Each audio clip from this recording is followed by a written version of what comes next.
अस्सलाम वालेकुम। तो क्या हाल चाल है जी आप सबका। तो जी अभी टाइम हो चुका है रात का और आके मैंने सबसे पहले अपने सारे जानवरों को, परिंदों को पानी दाना सारा कुछ जो है वो पूरा कर दिया है। बाकी जी आज आपसे हमने करनी है एक इम्पोर्टेंट चीज़ डिस्कस, वो है जी इनके बारे में।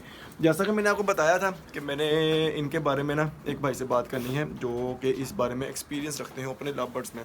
क्योंकि एक मेरा दोस्त है, उसका काफ़ी ज़्यादा अच्छा काम है इस चीज़ के अंदर।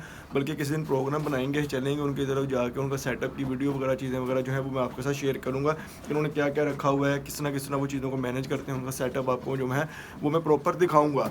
जो जी मेन बात है वो ये है कि मैंने ना उनसे फिर पूछा था इसके बारे में कि ये मेरे साथ इस तरह क्यों कर रहे हैं कि अपने बच्चों को ही ज़ाया करी जा रहे हैं। पहले भी इन्होंने इस तरह सही तरीके से बच्चे को नहीं पाला। तो मैंने उनसे ये चीज़ डिस्कस की, रात ही मेरी उनसे बात हुई है तकरीबन 2-3 बजे। और वो उस वक्त भी अपने परिंदों के साथ ही मसरूफ़ थे। तो मैंने कहा कि चलें मुझे थोड़ा बहुत टाइम दें। तो उन्होंने फिर मुझे अपना टाइम दिया है इस बारे में बताने के लिए कि इस तरह के इशूज़ क्यों आते हैं। उन्होंने सबसे पहले मुझसे पूछा जी इसकी एज क्या है। मैंने उनको बताया कि मैंने कहा यार कि इसकी एज जो है ना तकरीबन साल से ऊपर है, लेकिन इतनी ज़्यादा ऊपर नहीं है कि बिल्कुल 2 साल के पास भी नहीं है। तकरीबन डेढ़ से सवा एक या 1.5 साल तकरीबन इतनी की होगी। तो उन्होंने कहा कि कोई मसला नहीं, इनके अंदर इतना हो जाता है क्योंकि इनकी है फर्स्ट ब्रीड। ये तो मुझे भी पता है और आपको मैंने पहले भी बताया था कि जो ये वाला पेड़ है इसकी फर्स्ट ब्रीड थी। फर्स्ट ब्रीड इस तरह की, एक तो इसका जो मेल था वो मैं बाहर से लेके आया था अलहदा बच्चा। फीमेल जो थी वो मैंने कहीं और से खरीदी थी और वो भी मैंने बच्चा ही खरीदी थी। तो यानी कि पट्ठे थे, उनको मैंने पेयर अप किया था और इसने किया था। उन्होंने मुझे बताया कि यार इनकी है फर्स्ट ब्रीड और फर्स्ट ब्रीड के अंदर कोई भी परिंदा जो जानवर होता है वो ऐसा मसला कर जाता है। मकसद ये होता है कि आप इस चीज़ से सीखें, इस चीज़ से ये हिसाब लगाएं कि इसको किस तरह मैनेज करना है। कहते हैं कि इसके अंदर ये भी हो सकता है कि ये सारे बच्चे अपने जो है वो ज़ाया कर दें, सारे बच्चे इसके एक्सपायर हो जाएं, कोई भी बच्चा ना बचे। मकसद ये है कि अगर फर्टाइल हुए हैं, सारे फर्टाइल हुए हैं, बहुत अच्छी बात है, परिंदा बहुत अच्छा है आपका जो जिस वजह से सारे बच्चे फर्टाइल हुए हैं। दूसरा मसला आ रहा है कि बच्चे बच नहीं रहे, बच्चे बच नहीं रहे, वैसा वो भी आपको ये है कि इनको भी पालना नहीं आता बच्चों को। तीसरी बात उन्होंने जो मुझे समझाई, जो मेन बात है जो मुझे भी अच्छी लगी और लोगों को पता होनी चाहिए, अक्सर इस तरह होता है कि बच्चे होते हैं एक दिन छोड़ के एक दिन, एक दिन छोड़ के एक दिन, जैसे जैसे एग्स आते हैं उस हिसाब से ही यानी कि वो निकलते हैं।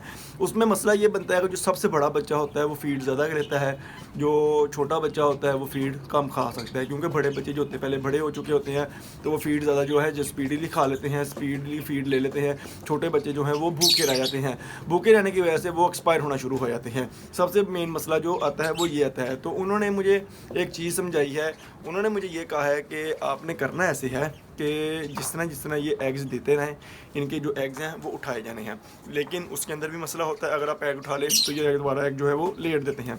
तो उसका हल उन्होंने मुझे ये कहा है कि जो आपके पास अनफर्टाइल एग्स पड़े होंगे, जैसे कि मेरे इस परिंदे के अनफर्टाइल एग आए थे, मैंने पकड़ के मैंने फेंक दिए, लेकिन वो मैंने गलत किया। कहते हैं कि वही आपके काम आ जा रहे थे। मसला ये है, करना ये है, मकसद ये है बात करने का कि जो अनफर्टाइल एग है उसके ऊपर क्रॉस लगा के अंदर रख देना है, जो इसका सही एग है वो उठा लेना है।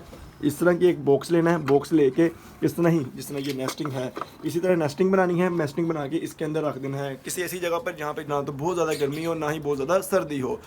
डेली यानी कि बॉक्स चेक करना है, जैसे जैसे एग्स आते रहें, जो नए एग्स हैं उसको उठाई जाना है, उसकी जगह अनफर्टाइल एग्स रख के ऊपर क्रॉस लगा के रखी जाने हैं। बात ये है कि जब उसके 6 या 7 एग जितने उसने देने हैं वो कंप्लीट हो जाएं, पुराने एग जो फर्टाइल है अनफर्टाइल है वो उठा के फेंक देने हैं।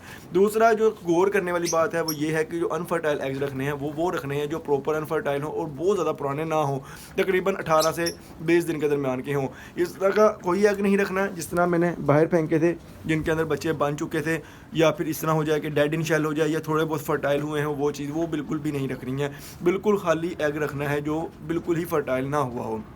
तो वो उठा लेना है, उसके बाद 6 एग्स जो हैं उनके नीचे रख देने हैं। उसके 8 दिन के बाद चेक करना है कि वो एग्स जो हैं वो निकले हैं, उसमें से कुछ निकला है या सॉरी निकलना क्या है, फर्टाइल हुए हैं या नहीं हुए, क्योंकि 8 दिन के बाद फर्टाइल होना शुरू हो जाता है। जो एग फर्टाइल हो जाए उनको छोड़ देना है, जो अनफर्टाइल है उनको फेंक देना है। उसके बाद जब बच्चे निकलेंगे वो फिर हमारे सेम टाइम पे निकलेंगे, जैसे कि मुर्गियों के नीचे से निकलते हैं कि 21 दिन के बाद इकट्ठे चूज़े निकलते हैं। उसके निकलने का मकसद ये होता है कि बच्चे जो हैं जब वो फीड लेंगे तो वो बराबर पे फीड लेंगे, बराबर पर खाएंगे, बराबर पे उनकी जो फीड है वो पूरी होगी। यानी कि उसके अंदर ये है कि कोई छोटा बड़े का सिस्टम नहीं होगा, फीड सबको प्रॉपर मिलेगी और ग्रोथ जो है वो प्रॉपर होगी। सबसे बेस्ट चीज़ ये हो गई। दूसरी जो मसला इनका है कि बच्चों को फीड नहीं करवाते, जिसने मैंने आपको बताया कि बड़े बच्चे बच रहे छोटे बच्चे मार रहे हैं, उस चीज़ का हल जो है वो इस तरह हो जाएगा। दूसरा, जो बच्चों को ये मारते हैं करते हैं, वो उन्होंने कहा है कि उसकी आप बेशक बिल्कुल फ़िक्र ना करो, इस सीज़न नहीं तो नेक्स्ट सीज़न जो है ये सेट हो जाएंगे और ये ऐसे बच्चे नेक्स्ट सीज़न में पालेंगे कि आप ही परेशान हो जाओगे। कहते हैं कि मेरे पास ऐसे ऐसे भी हैं परिंदे जो कि 2-2 3-3 मेरे सीज़न जो है वो ज़ाया कर देते हैं, लेकिन उसके बाद बच्चों को बहुत अच्छे तरीके से पालते हैं, यानी कि 3-3 4-4 साल हो के वो समझते हैं चीज़ों को। लेकिन उन्होंने कहा कि आपने कहा जो ये पेड़ है ये बहुत अच्छा है, इसको फेंकना बिल्कुल भी नहीं, सॉरी फेंकना क्या है मतलब सेल बिल्कुल भी नहीं करना और इनसे चीज़ें सीखनी है, इनको सिखानी है, आपको इससे बहुत ज़्यादा चीज़ें जो है वो सीखने को मिलेंगी। तो मैंने कहा कि चलें यार, कुछ चीज़ें जो मुझे पता लगी हैं, जो मुझे अच्छी भी लगी हैं, मैंने कहा कि चलें अपने व्यूवर्स के साथ भी शेयर करते हैं, क्योंकि बहुत से लोग हैं जिनको इस तरह के मसले आते होंगे। मुझे पता है अक्सर लोग इस तरह की वीडियोस ढूंढते हैं, लेकिन इस तरह की वीडियो जल्दी मिलती नहीं है, क्योंकि लोग जो हैं इस तरह की वीडियो बहुत कम है कि आए मिले या लगाएं। इसलिए कोई ऐसी चीज़ होनी चाहिए हमारे पास भी, हम लोगों को आगाह कर सकें, लोगों को इस चीज़ से अवेयर कर सकें कि आपने इस तरह की चीज़ पे बिल्कुल टेंशन नहीं लेनी, हर चीज़ का कोई ना कोई हल होता है, हल निकालने वाला होना चाहिए बंदा। मैंने अब उससे पूछा, मैंने तकरीबन हम घंटा 1.5 घंटा आपस में बातचीत करते रहे हैं, उन्होंने मुझे बहुत चीज़ें बताई, इसके बारे में भी बहुत चीज़ें बताई, लेकिन इसके बारे में जो है इसके ऊपर मैं अलग से वीडियो बनाऊंगा, क्योंकि ये वीडियो ना फिर बहुत लंबी हो जाएगी।